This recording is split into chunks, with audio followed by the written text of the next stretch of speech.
Berdoa. Ya Tuhan, benar Tuhan bahwa Engkau adalah Tuhan yang sudah berkarya dalam kehidupan kami, yang menyatakan anugerah-Mu, yang menyelamatkan kami orang berdosa ini, yang sesungguhnya harus binasa karena kesalahan dan dosa kami sendiri. Tapi oleh anugerah-Mu Tuhan, Engkau menebus kami dan memberi kami kesempatan yang kedua dalam kehidupan yang baru di dalam anugerah-Mu. Makasih Tuhan, karena itu kami mau bersyukur kepadamu, menceritakan kebaikan-Mu dalam seluruh kehidupan kami. Saat ini kami juga mau diam di hadapan-Mu Tuhan untuk mendengarkan kebenaran-Mu. Kiranya Tuhan juga berkenan berbicara melalui perenungan kami. Engkau juga memakai hamba-Mu di dalam menyampaikan kebenaran-Mu. Terima kasih Tuhan, kami berdoa dalam nama Tuhan Yesus. Amin. Shalom. Puji Tuhan, pagi hari ini kita boleh bersama-sama mendapat kesempatan untuk beribadah bersama, melayani bersama. Juga tadi dari paduan suara UK Petra yang sudah melayani kita bersyukur untuk pelayanan mereka. Nah saudara, pagi hari ini saya mengajak kita untuk membaca satu bagian firman Tuhan dari Daniel pasal yang kedua. Saya akan bacakan bagi saudara Daniel pasal 2 ayat 1 dan kemudian kita lanjutkan ayat 16 dan sampai 19. Daniel pasal 2 ayat 1, pada tahun yang kedua pemerintahan Nebukadnezar bermimpilah Nebukadnezar. Karena itu hatinya gelisah dan dia tidak dapat tidur. Kemudian kita lanjutkan ayat 16. Maka Daniel menghadap raja dan meminta kepadanya supaya diberi waktu untuk memberitahukan makna itu kepada raja. Kemudian pulalah Daniel dan memberitahukan hal itu kepada Hananya, Misael dan Asaria teman-temannya, dengan maksud supaya mereka memohon kasih sayang kepada Allah semesta langit mengenai rahasia itu, supaya Daniel dan teman-temannya jangan dilenyapkan bersama-sama orang-orang bijaksana yang lain di Babel. Maka rahasia itu disingkapkan kepada Daniel dalam suatu penglihatan malam. Lalu Daniel memuji Allah semesta langit. Saudara, sampai sekian pembacaan firman Tuhan. Berbahagia kita yang membaca, merenungkan dan melakukan firman-Nya. Saudara, selama bulan Mei ini kalau saudara perhatikan, selama beberapa minggu ini kita terus merenungkan tentang pemuritan, ya. Kalau saudara mengingat minggu pertama Mei kita bicara tentang the real follower, ya, pengikut Kristus yang sejati. Minggu lalu kita juga bicara tentang grace community, dan hari ini kita bicara tentang small community great capacity, ya. Small but great, ya. Ukurannya mungkin kecil, tapi kapasitasnya bisa besar, saudara, ya. Jadi tidak selalu yang kecil itu harus lemah, tidak selalu yang kecil itu harus tidak bisa berdampak, saudara, ya. Bisa tunjukkan di slide? Nggak muncul? Oke, ya, thank you. Nah, saudara mungkin tahu ya, semut api ini salah satu hewan yang kecil yang dianggap paling kuat. Ada yang pernah digigit semut api? Nah, saudara-saudara, saya pernah digigit semut, untung bukan semut api, ya. Tapi waktu itu ya kebetulan saya parkir mobil, tidak perhatikan bahwa itu di atas pohon pisang ada daunnya. Sehingga ketika saya keluar dari mobil, lalu kemudian setumpuk semut hitam, ya, untungnya masih semut hitam. Tapi setumpuk semut hitam jatuh di badan saya.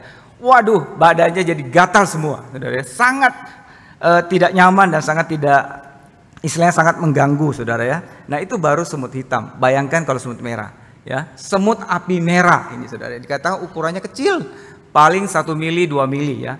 Tetapi gigitannya itu kuat sekali, bisa membuat perih kulit orang, ya, kalau digigit. Itu kalau satu gigitan. Kalau digigit beramai-ramai ada yang mati loh, saudara, gara-gara digigit seperti ini, ya.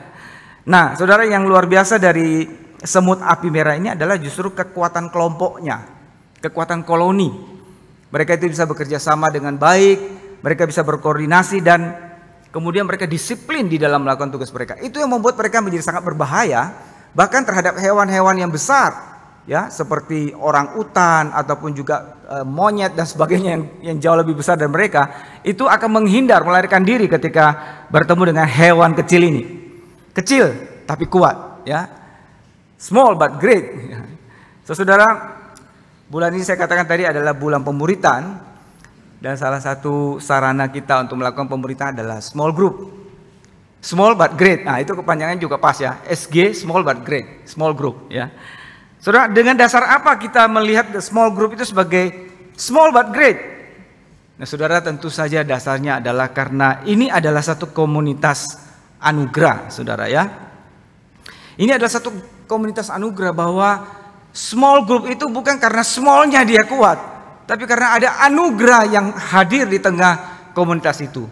Bahwa orang-orang yang ada di dalam komunitas itu mengalami atau sudah mengalami anugerah Tuhan yang menebus mereka dari kehidupan mereka yang lama. Orang-orang berdosa yang dulu hidup tanpa pengharapan, hidup tanpa tujuan, sudah ditebus dan diselamatkan.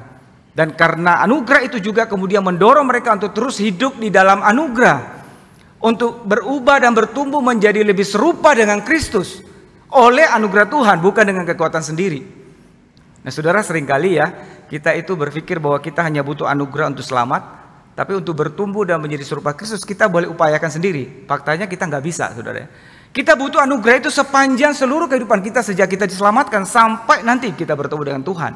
Kita akan terus hidup dalam anugerah Tuhan. Nah, inilah grace community yang membuat yang small itu bisa great. Karena ada grace di dalamnya. Nah, bukan saudari grace, tapi grace anugerah Tuhan ya, yang ada di dalamnya, saudara ya. Saudara, karena itu kita melihat bahwa di dalam panggilan kita untuk menjadi murid Kristus ya, kita perlu selalu mengingat bahwa kita hanya bisa mempunyai sesuatu yang bernilai karena ada grace, ada anugerah Tuhan di tengah-tengahnya. Nah, saudara, apa kaitan Grace Community ini dengan kisah Daniel yang tadi kita baca, saudara? Nah, saudara, dalam kisah Daniel ini paling tidak kita melihat ada dua hal yang besar. Yang pertama adalah kisah Daniel ini menceritakan tentang kebesaran Tuhan yang luar biasa, kebesaran Tuhan yang ajaib, yang bisa mengetahui masa depan dan kemudian bisa mengungkapkan masa depan, karena dia juga yang menentukan masa depan. Saudara, kalau kita membaca kisahnya secara lebih lengkap dalam Daniel pasal 2 tadi, yang saya tidak baca semua, kita tahu bahwa Raja Nebukadnezar itu bermimpi. Dan mimpi itu membuat hatinya gelisah, karena dia tahu mimpi ini tidak biasa, dan membuat dia merasa takut. Lalu dia memanggil para orang bijak, para ahli peramal ya, yang bisa menafsirkan mimpi yang dianggap pintar gitu, untuk menafsirkan apa mimpinya, tapi dengan catatan dia tidak mau menyebut apa yang dia mimpikan. Nah, ini tidak biasa, saudara ya. Kalau cuma menafsirkan mimpi, ya mungkin semua orang bisa coba-coba. Kamu mimpi apa? Ya kemarin saya mimpi banyak angka. Mungkin kamu perlu beli lotre. Sembarang ngomong aja bisa, saudara ya. Tapi ini raja tidak mau menyebut apa mimpinya. Dan tentu saja para ahli itu tidak bisa menyebutnya. Lalu kemudian raja menjadi murka dan dia kemudian mau membinasakan mereka semua. Ya.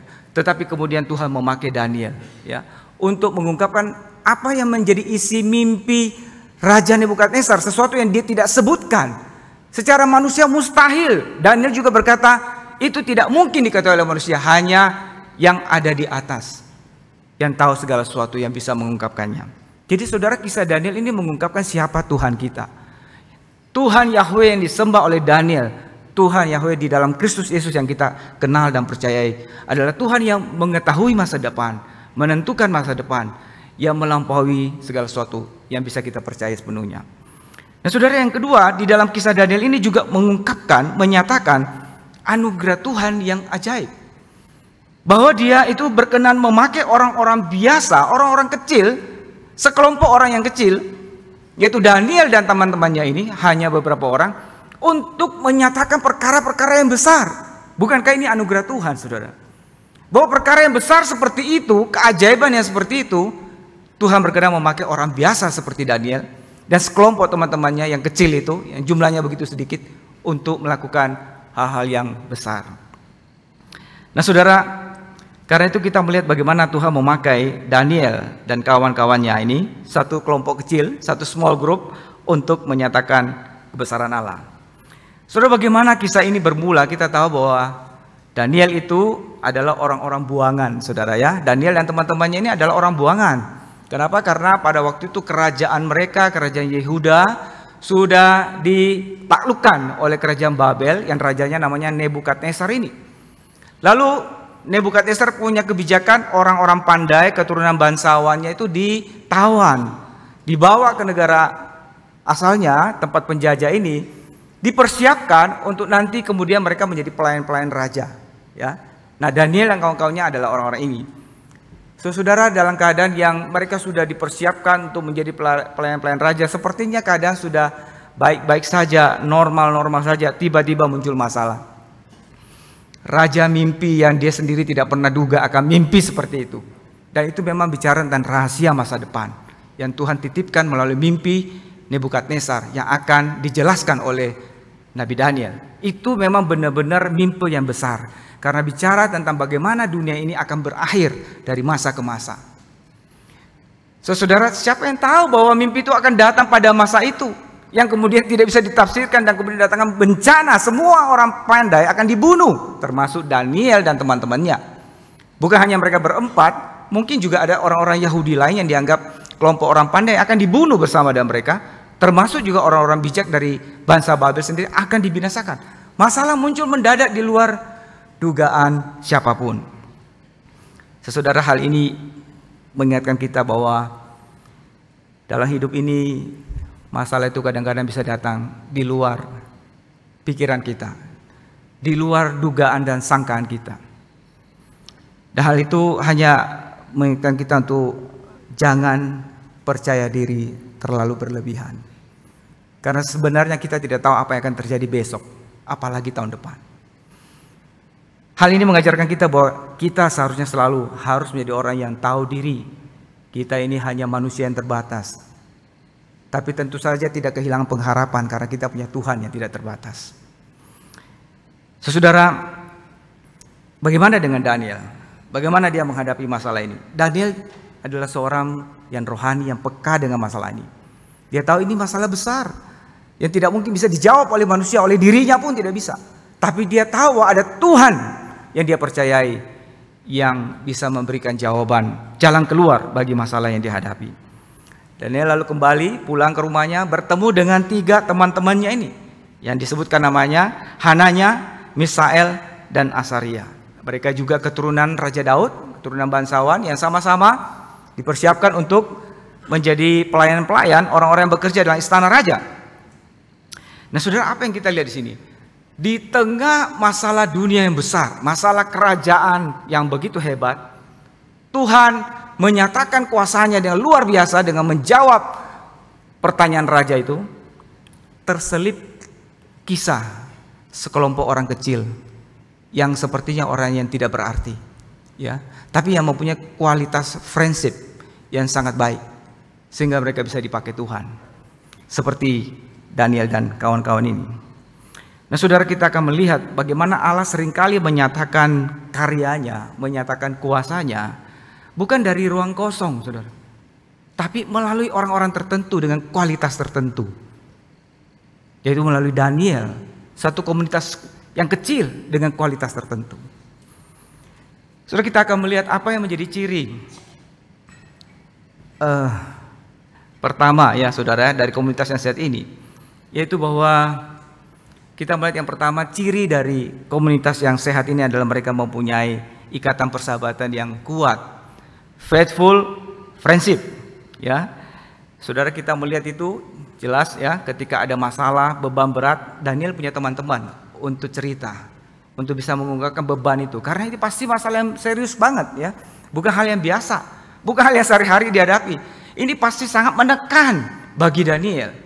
Walaupun dia orang beriman, secara manusia dia sangat tertekan. Dia butuh teman-teman dekat yang bisa bersahati, bicara, menceritakan beban hatinya, saudara. Nah, ini salah satu ciri dari setia kawan, bukan? Faithful friendship, ya, persahabatan yang setia. Tapi bukan cuma itu, kita lihat juga bahwa salah satu cirinya adalah bahwa bukan hanya pada waktu susah bisa berbagi beban, tapi pada waktu berhasil juga tidak lupa teman. Nah, ini yang penting, ya. Seringkali kita ini hanya berteman, butuh teman waktu susah, kan?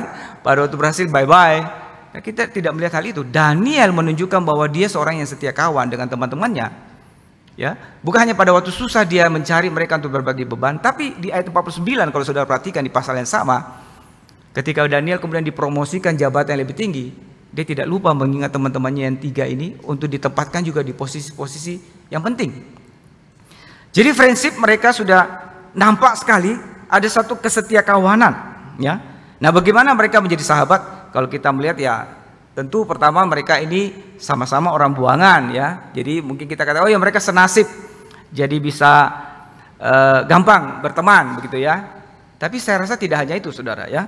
Kita harus ingat bahwa mereka ini juga sama-sama keturunan Raja Daud, ya, Raja Yehuda. Sehingga mereka dari sejak kecil sudah dididik dengan nilai-nilai iman yang sama. Nah, inilah juga yang membuat persahabatan mereka itu menjadi lebih kuat. Ikatan persahabatan itu diperkuat bukan saja karena senasib, latar belakang yang sama, tapi juga karena nilai-nilai iman yang sama. Dan juga tentu saja yang terakhir kita melihat ada proses waktu, saudara, ya, yang mereka sudah lalui. Karena sebelum mereka melayani di istana seperti yang Daniel sudah lakukan saat itu, mereka itu sudah dipersiapkan 3 tahun bersama-sama. Di pasal 1 kita baca itu 3 tahun bersama-sama, hidup bersama. Tentunya mereka sudah ada masa waktu untuk lebih dekat, sehingga ada trust yang dibangun, saudara, ya.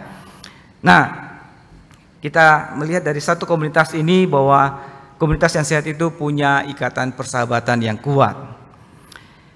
Sama seperti Daniel, saudara, kita pun juga butuh, bukan, komunitas yang seperti itu. Komunitas yang sehat, yang dimana kita bisa punya teman-teman yang bisa kita percayai, teman-teman yang bisa kita curhat. Karena itu baik bagi kesehatan jiwa kita. Secara psikologis itu baik buat kesehatan jiwa kita. Coba bayangkan kalau saudara punya beban berat, tidak ada seorang pun yang bisa saudara ajak ngomong, yang saudara percayai. Semuanya mampet di dalam hati saudara, berubah jadi racun, ya. Heran ya, yang emosional bisa berubah menjadi fisik, tapi itu memang hasil analisa, ya, dari para ahli. Jadi bahwa kita sakit mental bisa berubah menjadi sakit fisik itu mungkin, ya. Nah, itu tidak baik buat kesehatan kita, bukan?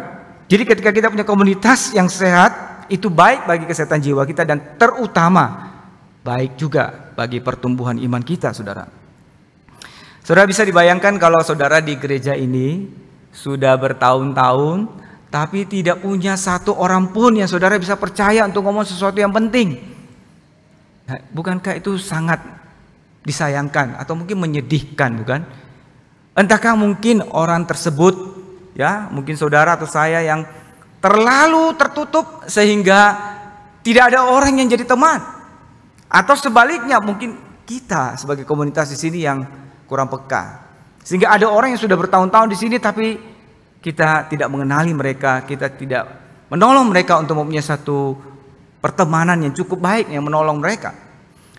Saya teringat kepada salah seorang jemaat Elion yang menceritakan bahwa sebelum dia ke Elion dia sempat beribadah berjemaat di gereja lain. Cukup lama, saudara. Sejak SMA sampai kuliah selesai, kira-kira 7 tahun, ya. Mungkin lebih dari itu, setelah kuliah pun dia masih ke sana. Tapi dia mengatakan setiap minggu, hampir setiap minggu dia ke sana kebaktian. Setelah kebaktian pulang, tidak ada orang yang dia kenal. Selama 7 tahun paling sedikit. Tidak ada orang yang dia kenal dan tidak ada orang yang kenal dia. Waduh, saya pikir luar biasa sekali. Secara rekor cukup tinggi rekornya, tapi sungguh menyedihkan, bukan? Entahkah dia yang terlalu tertutup, ataukah mungkin komunitas itu yang terlalu sibuk sehingga tidak mengenali ada orang yang ada di sana. Saudara, kita butuh faithful friendship untuk berbagi, untuk pertumbuhan iman kita. Harus jelas, saudara, ya, bahwa faithful friendship ini punya tujuan yang jelas untuk pertumbuhan iman. Jadi sharing yang ada yang menjadi sarana yang kita bisa pakai untuk sharing tentu bukan untuk ngerumpi, ya, bukan untuk gosipin orang, saudara.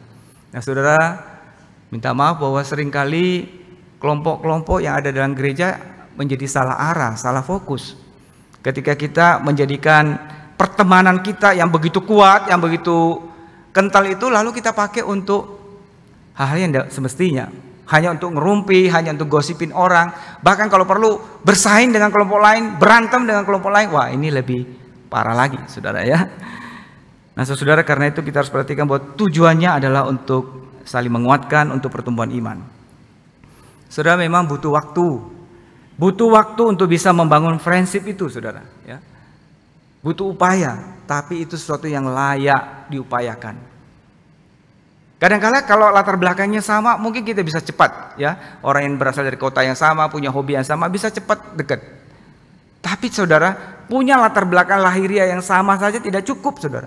Harus dengan disertai dengan nilai-nilai iman yang sama, barulah itu bisa menjadi satu ikatan yang kuat, saudara ya. Nah, saudara, bahkan sekalipun latar belakangnya mungkin tidak sama dan tidak selalu mudah untuk diupayakan, tapi saya percaya bahwa kalau mereka diikat dengan nilai-nilai iman yang sama, value yang sama, maka itu akan menolong ya, sehingga persahabatan itu nanti satu hari juga akan terbentuk menjadi lebih kuat. Salah satu sel group yang ada di Elion Pregolan juga seperti itu, saudara ya. Satu grup yang terdiri dari orang-orang yang ya walaupun sejenis semua bapak-bapak, tapi kan mereka punya background yang beda, latar belakang pendidikannya beda, kondisi ekonominya beda, macam-macam. Masalah keluarga juga beda-beda pasti. Tidak mudah untuk bisa menjadi teman, bukan, dalam kondisi yang berbeda seperti itu.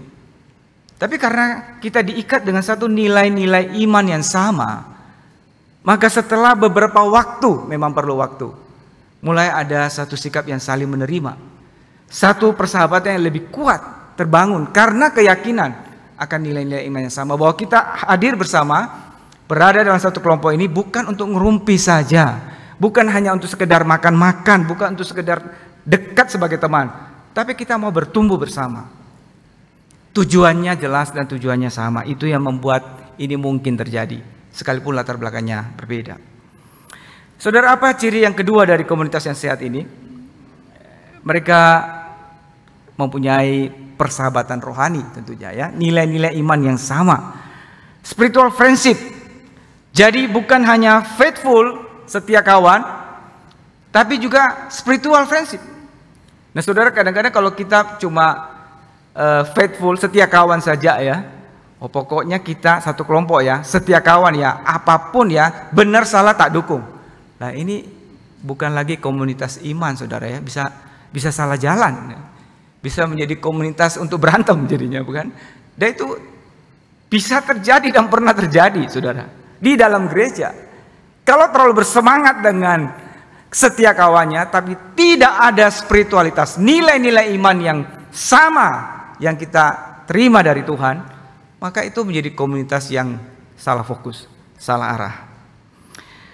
Saudara, kita melihat bagaimana Daniel dan kawan-kawan, saya sudah katakan tadi, mereka adalah keturunan raja-raja Yehuda yang sudah dididik di dalam nilai-nilai iman yang sama sejak mereka kecil. Mereka tahu bahwa mereka menyembah Yahweh, mereka itu harus hidup untuk Yahweh, Tuhan yang dipercaya oleh mereka, sehingga mereka menghadapi masalah pun dengan nilai-nilai yang sama. Kita melihat ketika Daniel menceritakan masalah berat ini, apa yang mereka lakukan? Mereka tidak kemudian menjadi panik dan tidak punya pengharapan. Mereka tidak menjadi saling menyalahkan atau melakukan hal-hal yang tidak benar ya. Tapi sebaliknya mereka bersehati menyerahkan masalah ini kepada Tuhan di dalam doa. Saudara, kalau tidak punya nilai iman yang sama, tidak punya kepercayaan yang sama, mungkin ada saja yang berpikir, kamu aja yang doa, saya lebih baik memikirkan cara lain. Itu doa kan tidak penting. Kalau tidak punya nilai-nilai iman yang sama, orang tidak akan bersehati berdoa, bukan? Yang satu akan mengejek, benarkah bisa ditolong hanya dengan doa? Tapi karena mereka mempunyai nilai-nilai iman yang sama, mereka menghadapi masalah itu dengan sikap yang sama. Dan kita melihat bagaimana Daniel dan kawan-kawan ini ya, sejak dari awal dicatat mereka ini mempunyai satu nilai-nilai iman yang kuat. Di pasal 1 ketika mereka menghadapi ya, mereka ditawarkan makanan raja yang mereka melihat sudah dipersembahkan kepada berhala, lalu kemudian mereka menganggap makanan itu bisa menajiskan diri mereka, maka mereka menolak makanan itu. Walaupun dengan resiko mungkin bisa dihukum oleh raja, atau paling tidak mereka bisa menjadi kurus karena kurang gizi dan sebagainya. Tapi mereka menanggung resiko itu demi untuk keyakinan iman yang mereka miliki. Nilai-nilai iman yang begitu kuat tertanam dalam diri mereka. Mereka menjadi orang-orang yang punya prinsip yang sama dan berani mengambil resiko itu. Saudara, sebagai anak Tuhan kita juga harus belajar dari mereka ya. Ya, seringkali mungkin kita berpikir orang kayak ini bodoh ya, terlalu simple atau terlalu sempit pemikirannya. Tapi seringkali kita juga butuh kesetiaan yang seperti ini. Jangan sampai kita bergeser dari hal-hal yang paling mendasar di dalam keyakinan dan nilai-nilai iman kita. Di pasal 3 dan 6 mereka juga menolak menyembah raja, sekalipun berarti mereka harus menghadapi kematian. Ya, teman-teman Daniel yang 3 itu dilempar ke dapur api, tapi Tuhan menolong mereka dan Daniel sendiri dibuang ke gua singa. Nah, saudara, satu hal yang kita pelajari bahwa sebuah komunitas yang sehat harus punya nilai-nilai iman yang sama. Ada keyakinan tentang apa yang dinilai benar, apa yang dinilai baik, apa yang dianggap penting. Ya, sehingga komunitas itu bergerak ke arah yang sama. Tentu saja kita berharap bahwa nilai yang sama itu adalah nilai yang berasal dari firman Tuhan, ya, saudara ya. Kalau nilainya sama tapi bukan berasal dari kebenaran, ya berarti sama-sama bergerak ke arah yang salah juga.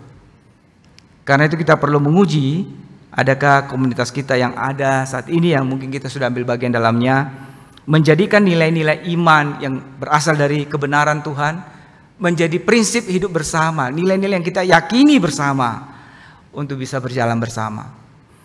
Nah, saudara, yang pertama dan utama dari nilai-nilai iman kita adalah bahwa kita harus menyadari bahwa kita ini adalah komunitas anugerah. Nah, saudara, kita harus perhatikan bahwa di dalam gereja, di dalam komunitas seringkali ada dua ekstrim, saudara ya. Yang satu adalah ekstrim yang kita sebut legalisme. Yang satu ekstrim yang lain disebut antinomian atau liberalisme, ya. Nah, dua kemungkinan ini bisa terjadi dalam gereja, ya. Legalisme itu artinya ya pokoknya semua berdasarkan aturan yang paling penting. Bahkan aturan itu yang menyelamatkan kita. Seperti orang ahli Taurat gitu ya, orang Farisi. Tapi juga ada ekstrim yang lain yang disebut liberal, ya. Semua serba bebas, kita sudah terima anugerah bebas, tidak ada aturan, tidak ada ikatan, mengabaikan semua perintah Tuhan. Nah, ini juga ekstrim yang satu, ya.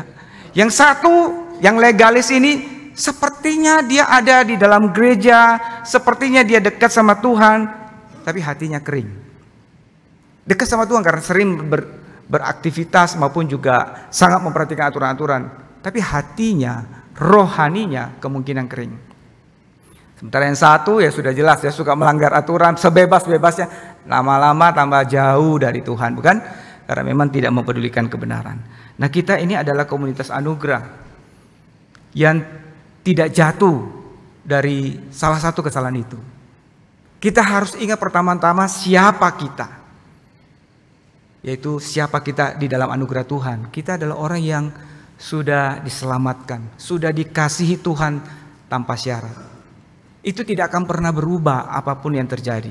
Sekalipun mungkin kita bisa salah jalan, kita bisa jatuh, kita bisa melakukan dosa. Tidak pernah merubah siapa kita dalam Tuhan Kristus, dalam Tuhan Yesus. Bahwa kita ini adalah orang-orang yang sudah diterima sepenuhnya oleh Tuhan dengan kasih yang tidak bersyarat itu. Nah, karena kita tahu siapa kita dalam Kristus, maka kita pun juga memperhatikan apa yang Tuhan mau, apa yang menyenangkan hati Tuhan. Itu juga yang kita perlu atau kita mau upayakan. Bukan dengan kekuatan sendiri, bukan. Karena kita tidak akan bisa. Tapi dengan bersandar pada anugerah Tuhan yang sama, yang menyelamatkan kita, itu juga yang akan menolong kita terus berubah. Seperti yang Tuhan mau, menjadi lebih serupa dengan Kristus. Saudara, inilah prinsip di dalam kehidupan kita sebagai komunitas anugerah. Kita tidak jatuh di dalam satu prinsip yang legalis, kita juga tidak jatuh dalam satu cara hidup yang liberal, tapi kita hidup berdasarkan satu keyakinan siapa diri kita dalam Kristus dan apa yang kita rindu lakukan sebagai orang-orang yang sudah mengalami anugerah, yaitu menyenangkan Tuhan. Dan kalau Tuhan mau kita menjadi lebih serupa dengan Dia, itulah yang kita melakukan juga di dalam komunitas kita. Entahkah itu small group atau big group, apapun, prinsip ini adalah bahwa kita adalah orang-orang yang menerima anugerah dan kita mau hidup untuk apa yang Tuhan mau dengan pertolongan Tuhan, dengan anugerah Tuhan juga. Nah, karena itu setiap kali ketika kita menghadapi sesuatu di dalam berkomunitas, satu masalah yang mungkin dihadapkan kepada kita, kita harus selalu bertanya, apa yang Tuhan mau saya lakukan dalam situasi seperti ini? Kira-kira Yesus akan bersikap seperti apa kalau ada situasi yang seperti yang saya hadapi sekarang ini. Kalau ada anggota CG atau mungkin saudara seiman dalam gereja yang datang kepada kita karena dia percaya kepada kita, lalu menceritakan kelemahannya, mungkin dosa yang dia baru lakukan yang akan memalukan kalau diketahui orang lain, mungkin itu akan mengejutkan kita, kan? Tapi bagaimana kita harus menyikapinya? Apakah kita langsung menyalahin dia, menghakimi dia? Jangan, saudara ya. Jangan sampai juga kita malah bikin itu cerita menjadi gosip. Jangan sampai. Kita harus bertanya, bagaimana Yesus akan bersikap dalam kondisi yang seperti ini? Apa yang Tuhan mau saya lakukan? Kita melihat ketika orang-orang berdosa datang kepada Tuhan Yesus, dia tidak menghakimi mereka.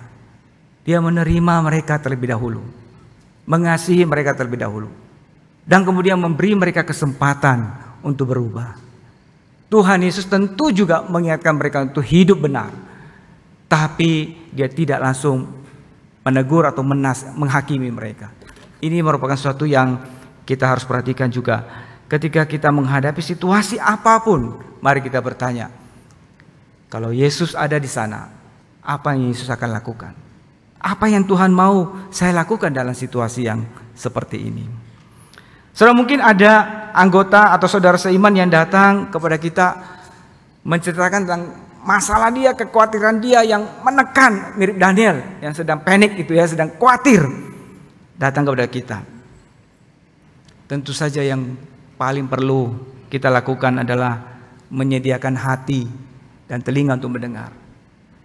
Karena Tuhan Yesus juga menyediakan hati dan telinganya, dia datang untuk mencari kita, bukan? Saudara, betapa pentingnya kita memberikan hati dan telinga kita bagi orang-orang yang mau datang kepada kita karena mungkin mereka tidak ada orang lain. Beberapa waktu yang lalu saya mendengar cerita dari satu grup leader, ya, 2 orang yang mereka punya anggota kira-kira seluruhnya 7-8 orang. Salah satu yang mereka melihat seperti sedang bergumul, ya, perlu ada pendekatan khusus. Jadi mereka mengajak 2 orang leader, mengajak satu anggota ini untuk ngobrol santai bersama, ya, sambil makan gitu ya. Sambil makan juga bagus ya, tapi bukan hanya untuk makan tentunya, ada tujuan yang lain. Saudara, anggota yang diajak ngomong ini seorang ibu menceritakan ternyata apa yang mereka tidak tahu sebelumnya kemudian terungkap dalam kesempatan itu. Suaminya sudah meninggal dan dia harus bekerja, gajinya juga tidak besar, harus menghidupi keluarga, anaknya yang masih kecil, masih sekolah, harus dia biayai, juga masih ada ibu mertua yang sudah lansia, semua menjadi tanggungan dia sekarang. Beban hidup itu begitu berat, karena ya penghasilan tidak banyak, biayanya cukup besar, mereka harus hidup hemat-hemat, waktu juga bekerja sudah menghabiskan waktu, sehingga tidak ada waktu lagi untuk urusan keluarga, dan lebih parah lagi dia tidak punya orang yang bisa dia ajak ngomong di rumah. Anaknya masih kecil, mau ngomong sama mama mertua takut disalahpahami. Jadi mau ngomong ke siapa? Jadi dia mengatakan kesempatan ketika diajak ngomong ini benar-benar satu kesempatan yang sangat menguatkan dia. Dia cerita dengan bebas dari orang kepada orang-orang yang dia bisa percayai. Saudara, tentu saja bukan hanya memberi hati dan telinga, tapi kemudian setelah itu mengarahkan hatinya kepada Tuhan. Karena itu juga yang Tuhan Yesus lakukan ketika berhadapan dengan murid-muridnya yang khawatir, berhadapan dengan pendengar-pendengar yang khawatir.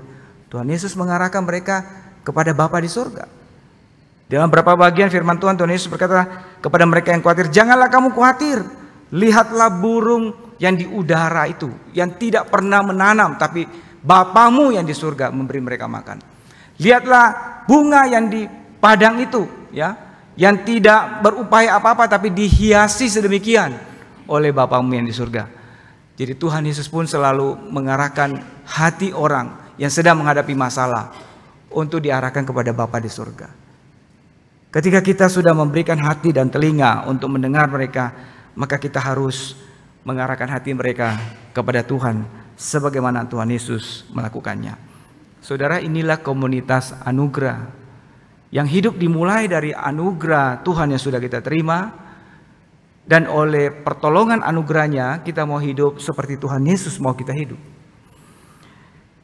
Saudara, nilai-nilai inilah yang mempersatukan sebuah komunitas menjadi satu ikatan komunitas yang kuat. Bukan semata-mata karena latar belakangnya sama, dari kota yang sama, hobi yang sama, tapi karena nilai-nilai iman yang sama. Itulah yang benar-benar menjaga, memperkuat dalam persatuan, persekutuan di dalam komunitas itu. Nah, saudara, seringkali di dalam komunitas kan bisa beda pendapat ya. Yang beda pendapat bisa konflik loh, ya.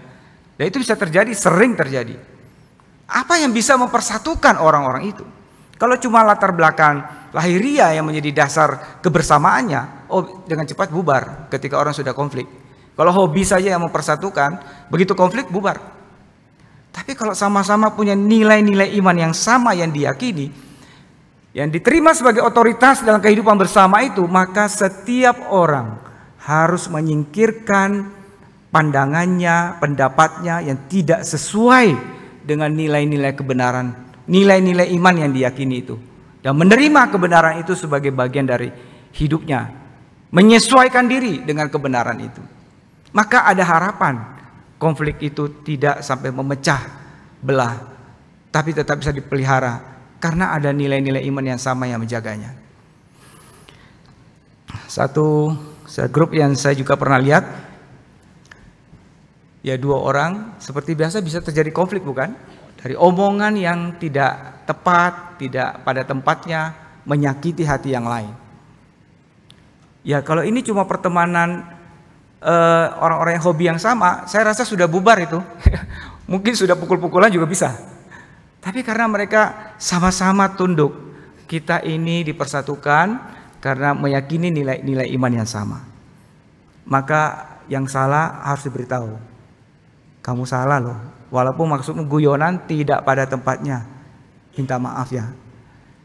Dia sadar bahwa dia itu menjadi bagian dia, tanggung jawab dia. Nilai-nilai iman yang kita yakini, ya, yang selama ini kita belajari bersama, bahwa ya kalau salah minta maaf. Jangan lebih penting harga diri saya, harga diri kita di hadapan Tuhan bukan yang paling penting, ya. Kebenarannya yang lebih penting. Jadi akhirnya saudara ini mau minta maaf, walaupun tidak langsung, ya, perlu diingatkan. Teman yang satu, orang sudah minta maaf, mau nggak memaafkan? Lebih sulit. Suruh orang minta maaf sulit, suruh orang memaafkan lebih sulit. Perlu waktu lebih lama. Perlu waktu lebih lama. Ya, saya cuma mengingatkan, sabar ya, dia masih sakit. Tapi kita sudah ingatkan, teman ini sudah minta maaf, ya, tolong kamu doakan dulu. Perlu waktu lebih lama, tapi karena ada nilai-nilai iman yang sama, kemudian juga dia akhirnya berubah, mau memaafkan, mengampuni orang yang menyakiti hati dia. Saudara, satu komunitas yang sehat bukan saja mereka mempunyai faithful friendship, pertemanan yang kuat, yang setia kawan, tapi mereka juga mempunyai spiritual friendship, di mana nilai-nilai iman yang sama menjadi dasar kehidupan mereka. Maka ciri yang ketiga dari komunitas yang sehat adalah mereka mempunyai tujuan yang sama, yaitu untuk menjadi berkat, impactful friendship. Jadi bukan hanya setia kawan, faithful, ya, juga bukan hanya spiritual, punya nilai-nilai iman yang sama, tapi juga mereka punya tujuan yang sama, mau memberi dampak dalam kehidupan mereka, dan entahkah mereka sadar atau tidak, mereka satu saat akan dipakai oleh Tuhan untuk jadi berkat. Nah, saudara, kita melihat bagaimana Daniel, ya, kemudian dipakai oleh Tuhan untuk menjadi berkat. Daniel seorang yang sudah bertumbuh imannya, dan dia tidak memikirkan dirinya sendiri saja. Ketika masalah itu muncul, mereka datang kepada Tuhan dengan iman dan berdoa. Dan mereka tidak hanya memikirkan keselamatan diri sendiri, kelompok sendiri, tapi juga orang-orang bijak lain dari bangsa lain yang juga akan menanggung akibat yang sama, hukuman yang sama, kematian. Nah, kita melihat ketika Daniel sudah mendapat jawaban itu, di dalam ayat 24, Daniel datang kepada utusan raja yang bernama Aryak itu dan berkata, jangan kamu pergi membunuh orang-orang bijak itu yang dari bangsa lain, karena aku sudah mendapatkan jawabannya. Jadi Daniel dalam hatinya juga memikirkan kepentingan orang lain, bukan hanya diri sendiri, saudara, ya. Nah, saudara, sebuah komunitas iman punya panggilan untuk jadi berkat, ya, untuk memberi dampak. Kita tahu firman Tuhan dengan jelas mengatakan, kamulah garam dunia, kamulah terang dunia. Yang namanya garam tentu saja punya manfaat, bukan, bagi yang digarami di tengah dunia ini. Ya, saudara, garam itu paling tidak punya dua manfaat, ya. Garam itu bisa memberi rasa sehingga orang bisa menikmati makan itu. Kehadiran kita seharusnya juga memberi dampak seperti itu, bukan? Orang bisa menikmati kebaikan Tuhan melalui kehadiran kita. Dan garam juga mempunyai fungsi menahan kerusakan, bukan? Mengawetkan makanan.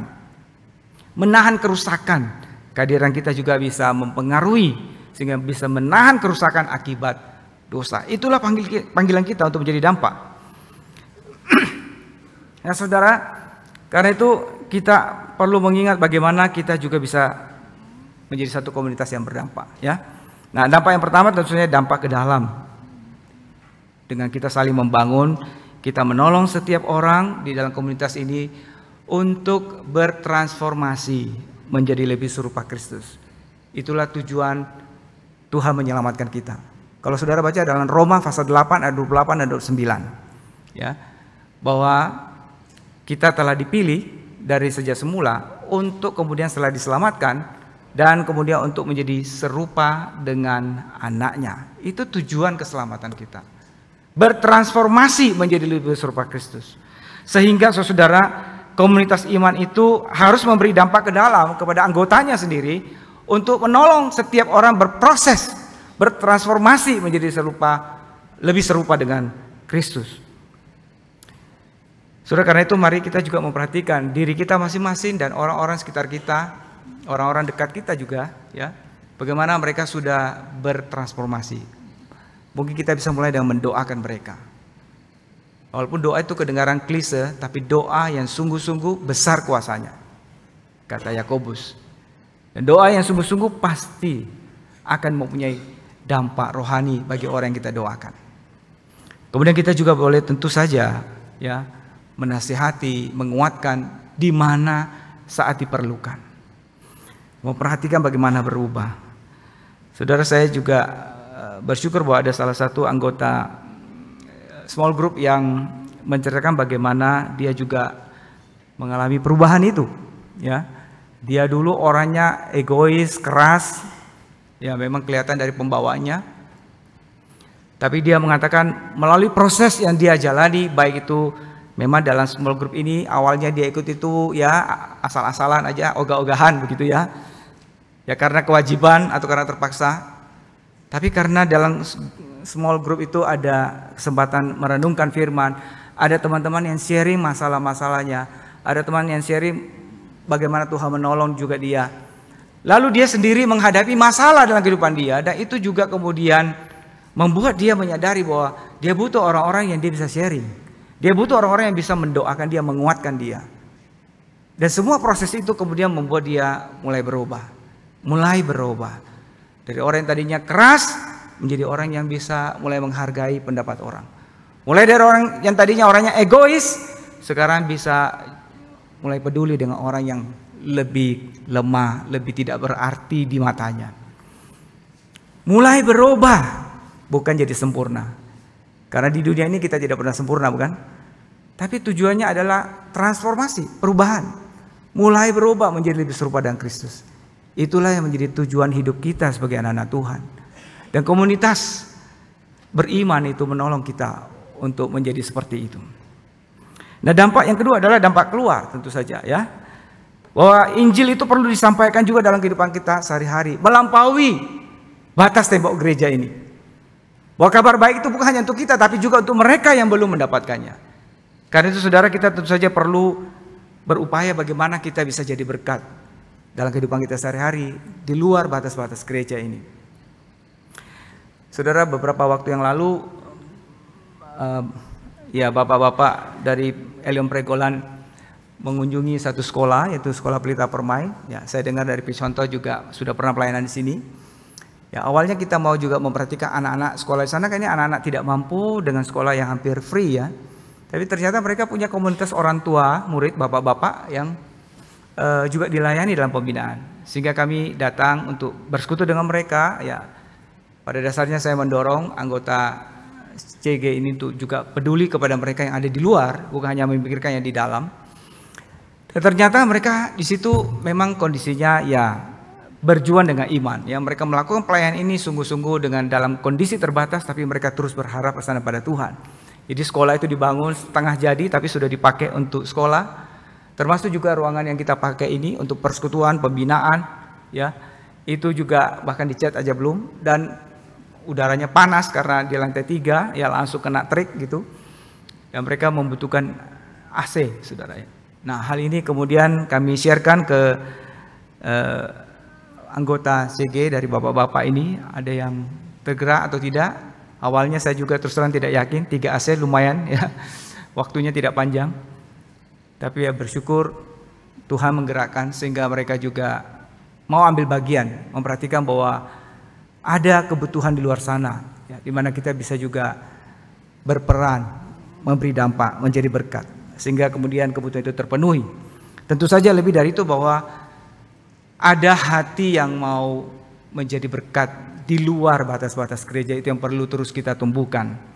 Satu yang terakhir, nah ini nanti tanggal 8 Juni ada lagi ini ya, di Elion Pregolan akan ada makan bareng sama driver ojek online ya. Ini yang sudah yang ketiga kali. Tujuannya hampir sama, bahwa kita mengajak bapak-bapak driver itu masuk di halaman gereja, duduk makan, didampingi, diajak ngobrol, ditanya masalahnya. Kalau dia terbuka, kita doakan. Tentu ini perlu upaya lebih, karena kalau cuma sekedar bagi sembako ya lebih mudah, tapi juga kurang terasa begitu ya. Mereka yang disambut datang, diajak ngobrol, merasa lebih disambut ya.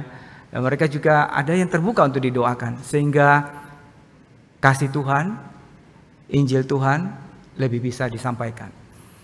Tujuannya selain menjadi berkat bagi orang-orang yang hadir, tentu saja sekali lagi mendorong jemaat, terutama mereka yang sudah mengikuti komunitas iman dalam cell group, untuk bukan hanya memikirkan bertumbuh, tapi juga berbuah untuk berdampak.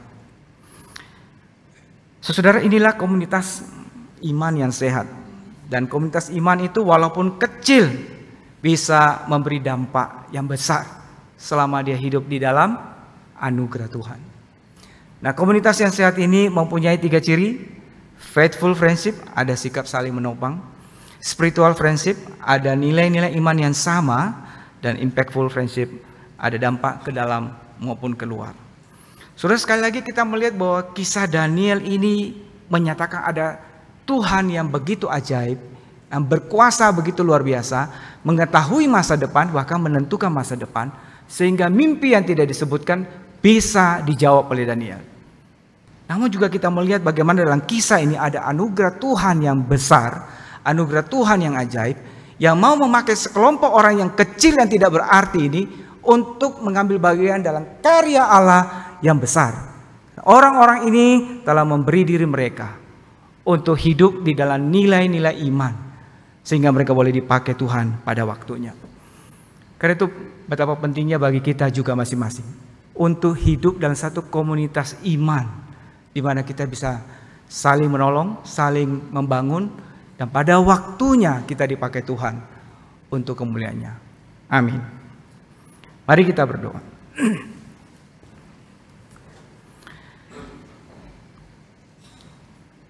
Bapa di surga, kami bersyukur Tuhan untuk anugerah-Mu dalam kehidupan kami. Karena siapakah kami ini Tuhan, sehingga Engkau menganggap kami berharga dan melibatkan kami dalam karya-Mu. Terima kasih Tuhan. Ingatkan kami selalu akan karya-Mu, anugerah-Mu itu, sehingga kami menjadi orang-orang yang selalu bersyukur, menjadi orang yang tahu diri, tidak meninggikan diri, tapi selalu bersandar pada Tuhan, bersandar pada anugerah-Mu untuk terus berjalan bersama dengan Tuhan. Juga dalam komunitas iman kami ini Tuhan, biarlah selalu anugerah-Mu yang menjadi dasar kehidupan kami, yang menopang kami, menuntun kami ke depan untuk menjadi lebih serupa dengan Kristus yang menjadi tujuan panggilan-Mu bagi kami. Terima kasih Tuhan, kami bersyukur untuk firman-Mu. Dalam nama Tuhan Yesus kami berdoa. Amin.